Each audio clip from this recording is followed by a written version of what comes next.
Welcome to the second battle of the first set of semifinals of the FnF Oreburgh Gate Draft League.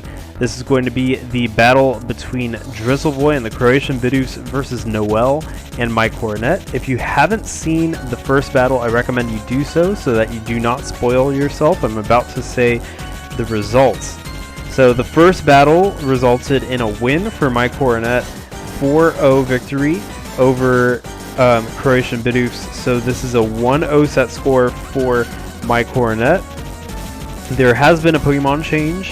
Tropius has been brought in by Drizzleboy over Onyx. Tropius being able to utilize Subseed sets, and with Air Slash and Subseed, it will have a general good matchup versus most of the Pokemon on my Coronet. So I do think this was a good trade. There is Z Pokemon, all 4 Z Pokemon on both teams. Bidoof with Z Any, Pyukumuku with Z Attack, and then Bulbasaur with Z Any and Apom with Z Attack, respectively. So last battle, substitutes were really a big problem for Drizzleboy and some of the stall tactics. So we'll see what he brings to counter that strategy. And Noel needs one more win to move on to the grand finals. Drizzleboy needs to have one win to take it to a game 3. Let's see how this battle goes, and we'll begin. Alright, so in comes Sneasel and Apom. The Apom versus Sneasel. Sneasel goes for a Swords Dance right off the bat, probably predicting the fake out, but it's Brick Break actually that uses, taking down Sneasel in one shot. This is going to be hard for Drizzleboy considering Sneasel is such a good Pokemon offensively. Iron Jaw is going to come in to face Meditite, and Meditite goes for Bulk Up. It does look like Drizzleboy is bringing some stat boosting strategies to this game. The Bulk Up is going to allow Meditite to go to ×2 defense. Knock off, removing that Eviolite though, which will make it a little harder for Meditite. Sucker Punch is going to hit Meditite, and the Drain Punch is going to hit Iron Jaw, doing big damage and restoring Meditite to 100% HP. That Bulk Up is also going to give it a 2x attack boost plus a 2.5x defense boost. And Sucker Punch brings it down to 37%. One more Drain Punch takes out Iron Jaw, so the score is now 5-5. And the next Pokemon to come in is Shifty the Salandit. Shifty goes for the Sludge Bomb. It's going to bring Meditite down to 1% as Meditite goes for Recover. Can't take another Sludge Bomb though, so it switches out into Coughing. And that Sludge Bomb hits Coughing, dealing 15% and poisoning it thanks to the Corrosion ability on a Shifty the Salandit. Coughing now at 72% as Geometry, the Nose Pass, comes in. Pyukumuku is sent out versus Geometry. And Geometry, Pyukumuku is going to go for the Protect. Geometry goes for the Stealth Rock. Now Stealth Rock on Drizzleboy's side of the field. In comes Tropius, getting hit by those rocks 25% due to the weakness. And a Volt Switch is going to allow Geometry to shift out into Shifty the Salandit.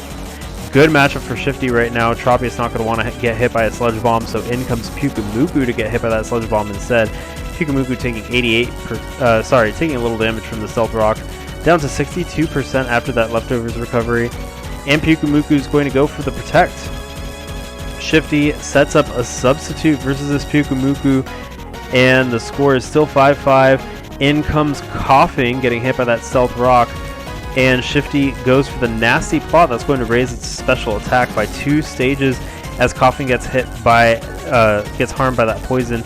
Sludge Bomb bringing it down to 13%, and the Fire Blast does a little damage to the substitute, but not enough to break it as Coughing's brought down to 1%. One more Sludge Bomb is enough to take it down. Shifty looking really scary behind that substitute with the Nasty Plot boost. In comes Meditite, now at 46%, and another Sludge Bomb is enough to take it out. Score is 3-5 as Shifty continues to terrorize the other team. Bidoof comes in, now at 88% from the rocks. Sludge Bomb does 31% after the Nasty Plot boost. That's pretty interesting. Maybe this is an unaware Bidoof. So Shifty goes for the substitute. That is going to get broken by the Mud Slap. Shifty goes for Sludge Bomb, and that brings Bidoof down to 29%, also poisoning. The Mud Slap is going to bring Shifty down to 27%, and also cause Shifty to lose some accuracy. Shifty going to switch out into II, the A-Palm, and Bidoofs sets up a Stealth Rock, which will definitely harm Salandit later. Now at 4%, and II goes for the Fake Out, which ensures Bidoofs goes down. The score is 2-5, and Tropius comes in. The repeated switch-ins to the Stealth Rock damages Tropius a lot, though, so it's brought down to 18%. Tropius now can't make a substitute at 18%, and II uses U-turn to switch right out of there as Pyukumuku is the next one to come in. Tobias Boone the Bulbasaur comes in to face Pyukumuku, and this is a little bit of deja vu as we see Tobias probably going to go for that Leech Seed. Indeed it does, and Pyukumuku going for the Toxic. Taking down a Pyukumuku with the help of Leech Seed and Shifty the Salandit's Poison from Toxic.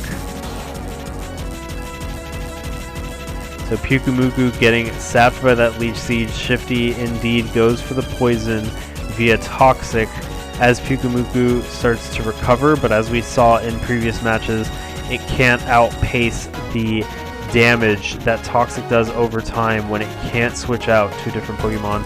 So Pyukumuku going for the counter instead of the recover. Drizzle Boy probably realizing Pyukumuku can't clinch it at this point.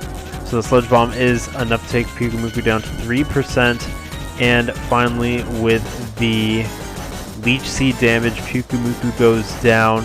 And it's a 5-0 victory for Noel and my Coronet over Drizzle Boy and Croatian Bidoofs. This victory allows Noel to move on to the Grand Finals of Oreburgh Gate, while Croatian Bidoofs is knocked out of the bracket. Of course, a really nice performance, making it into the top 4. No easy feat for sure, especially in such a high-stakes bracket. So really good job by Croatian Bidoofs. I think that, well, I won't say Noel because it's me. I think that the strategy that I was able to use in this battle was taking advantage of Pyukumuku's passivity. It can be a very hard wall to take down, but if you take advantage of the fact that it can't attack and set up substitutes, it can ensure that you are able to set up good conditions for your win. So that's the strategy I kind of took in approaching this battle. Really, really great to have Drizzle Boy in this set. It was a fun set, especially like I really wanted to face him again in Victory Road, but Oreburgh would do, I guess. And yeah, so 2-0 overall set score, and Noel moves on to Grand Finals of Oreburgh Gate. Tune in for the next set, which is going to come shortly, of Oreburgh Gate. Until then, I'll catch you later. This is Noel from my Coronet.